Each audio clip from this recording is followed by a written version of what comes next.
All right. Hello, everybody, and welcome to I'm Scared.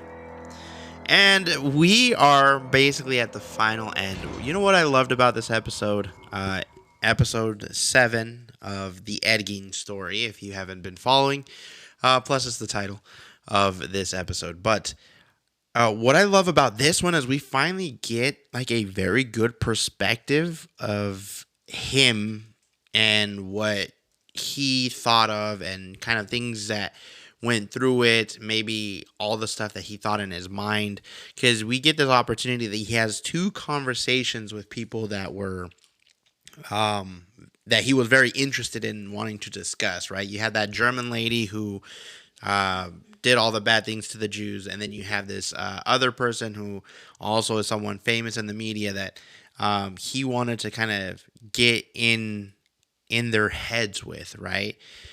But we end up realizing it's just a conversation he has on himself, but we see a different perspective of stuff. So let's get to it. Here's the theme song, and let's talk about ham radio.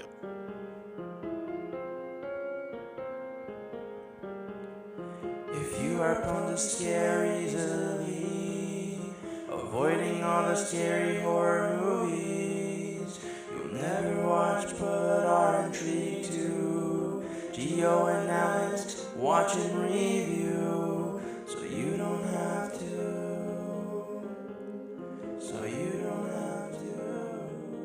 All right. So this episode, again, ham radio. If you do not know what a ham radio is, it is basically a radio that is created with a higher frequency and can reach up to a longer distance. You know, we have our radios that you listen to, radio music, all that stuff. All the radios are quite more localized rather than internationalized. Ham radios allows you to be able to search frequencies in a longer and wider range. So we get this point, you know, it's been a couple years now. Ed is in the mental hospital. You know, he is going through all his kind of recovery. He's there for life, right? He's there until he dies because whatever what he did is still something very big. It is still something that really caused a lot of commotion. So it's not like he's gonna be free once his schizophrenia is cured or if the drugs help him out, right? But he gets to a point where he's there. He has a little bit of liberties again because it's not a jail, it's not a prison. It is a facility where he's able to kind of just go amongst himself doing stuff, and so he decides to create these ham radios. These ham radios, then he says, he creates them and asks, the people to send them to the German lady. Send it to another person, and then in one occasion you hear or you see, not hear first, but you see this person this person receive this package, and they look over and it's a ham radio, and then they pick it up, turn it on, connect it, and they say hello, right? And somehow it finally connects to Ed, and Ed's able to have this conversation. Now you think this whole time, like, holy cow, he did it. He's talking to this German lady in prison, because she's in prison, because she also was, found guilty for all her, terrible war crimes she did. And so you see him having these conversations, and you're just like, whoa, this is crazy, because it's like in between what her ideology is, like him saying, oh, no, I did this for this reason, and her saying, no, I did it because Jews don't have souls, blah, blah, blah, whatever the Nazi regime thought of them. So you get this kind of weird, nice perspective of what he was thinking of and how he was inspired by her and what she thought and all that stuff, to end up finding out that it was all in his head was the crazy part about this. Because he had these conversations, and these conversations with both parties were very much into like having them figure out like, hey, this is me, this is what I'm doing, right? this is how I did it. Kind of like a mirror, a cultural mirror that we have in like true crime podcasts today, kind of like the podcast I'm having now, right? We get to see him kind of wanting to explain what he did and kind of get perspective from someone else who kind of did the similar-ish things, right? And in the end, it wasn't even there. He sits down and he says, "Oh, I had conversations with so and so," and finally, like the doctor there said, "Hey, you didn't have any of those conversations. The ham radios you gave us to ship are still here. They're actually downstairs. We couldn't ship them. We don't know where these people live. We don't and technically we can't do that. That's not like something liable that can be done. Like why do you think we're gonna do that?" But they state to him, "But we noticed, one of the other nurses saw you speaking in yours, doing both voices, right?" So for me, that was a very crazy perspective to see that it was just him and his psyche kind of talking through, both things that had occurred, right? Seeing how he was able to kind of process it all in a different perspective, right? Maybe thinking to himself, "Hey, I can have a conversation with another person," but it's his mind having conversations with himself doing all these things, right?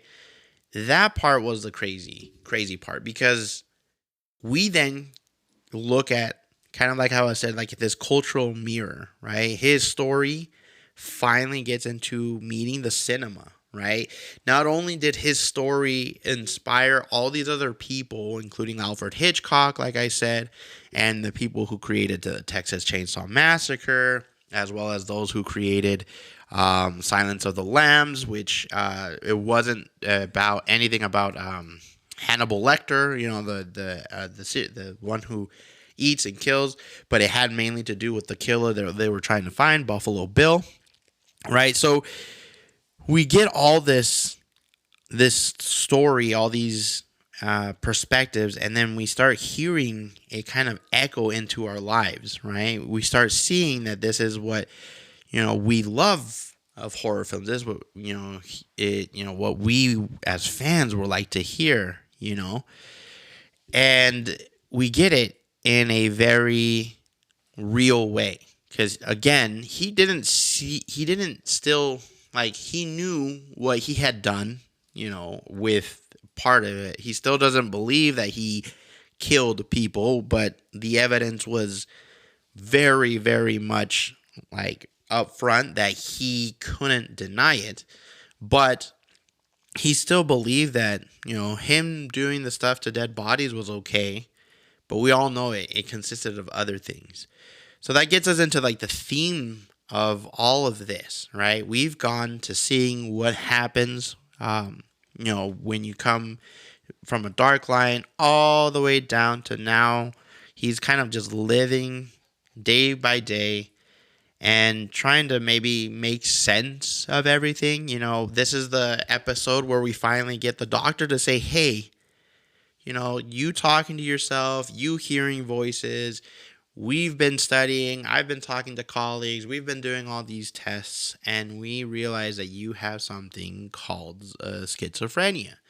Again, it wasn't very well known back in those days. Like there was mental issues, but it wasn't diagnosed. There's a lot of stuff that they were really in the back end of.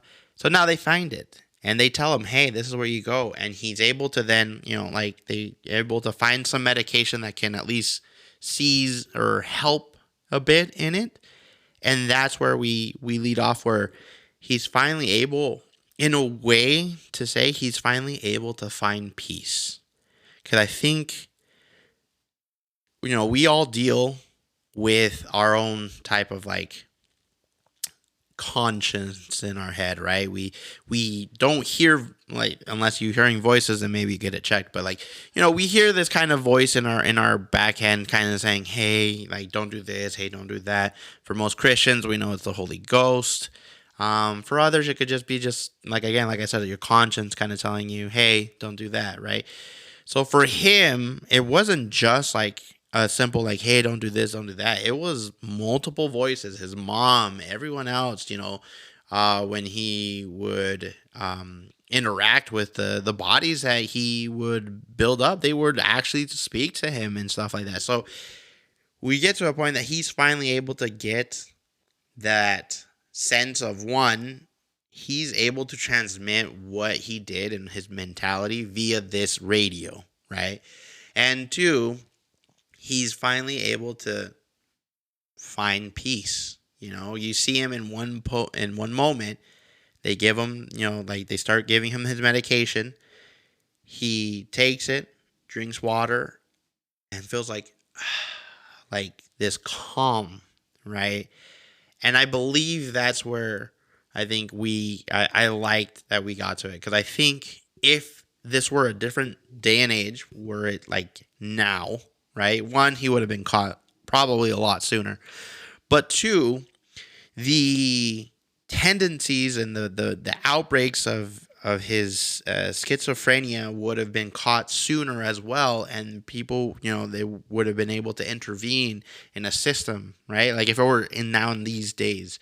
But he was basically one of those first cases and studies that occurred. So now he finally gets his peace, and we get to the end. We get to see, the inspirations he's had, right? The people that many fans per se that would write him from prison, because there were other serial killers that were inspired by hearing his stories, and they did similar things and things like that. So you see this other perspective of him kind of trying to figure out, like now that he's kind of calmed down, trying to figure out what his inspiration was or why these people are inspired. He even has discussions like saying like, like I hear what they say and all that stuff. And it's like, I hope I didn't, really inspire a lot of people to do bad. He's like, because I wasn't trying to do something like that. Which, again, it makes you see that sometimes someone's brain clicks and makes you go doing crazy things when maybe you're not wanting to. And I like that perspective of him talking about that. He says it like, I don't know, I've read what people say, and, I can see that I was their inspiration. But he wasn't like trying to say like, look at me, I'm the best, and yes, I inspired people. He was just kind of like more humbled into like, oh, okay, like, thanks for the letter, right? But he wasn't like wanting letter. He wasn't wanting fame. So I really liked that, to see that perspective. And then we normally don't see that. Everybody else that had it was for power, was for control, was for fame. But for him, it wasn't. It just really dealt with his mentality. And now we get to the end. We are at the basically second to last episode, and we're going to get to the end where we see what his legacy, where his legacy lands, the end game. And in the end, we just see this monster, turn out and be someone that's not really a monster. So until next time, my lovely listeners, see you next week.